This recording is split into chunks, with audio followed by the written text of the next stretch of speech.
Dharmapriya financing company private limited. Lakkidiperur ഗ്രാമപഞ്ചായത്തിൽ palliative സംഗമം നടന്നു.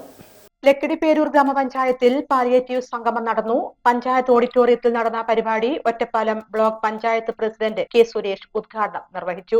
പല നിലയിൽ അവശത അനുഭവിക്കുന്നവരുടെ എണ്ണം നമ്മുടെ സമൂഹത്തിൽ വളരെയേറെ വർദ്ധിച്ചു വരികയാണ്.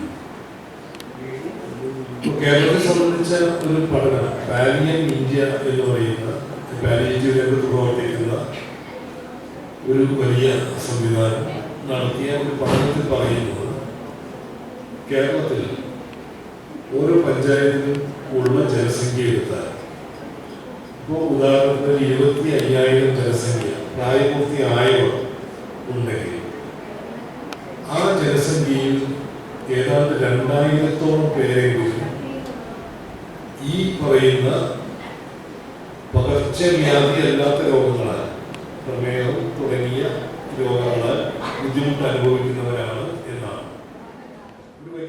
Block panchayat vice president P V Suma അധ്യക്ഷത വഹിച്ചു. Lakkidiperur panchayat president Chithra, Ambalappara panchayat president Radhakrishnan, Ananganadi panchayat president Usha, Udayakumar, Vaniyamkulam panchayat president Sreeja, Lakkidiperur panchayat vice president K Ramakrishnan, block ഗ്രാമപഞ്ചായത്ത് അംഗങ്ങൾ എന്നിവർ പങ്കെടുത്തു സംസാരിച്ചു. ചടങ്ങിൽ പാലിയേറ്റീവ് നഴ്സുമാരെ ആദരിക്കുകയും ചെയ്തു.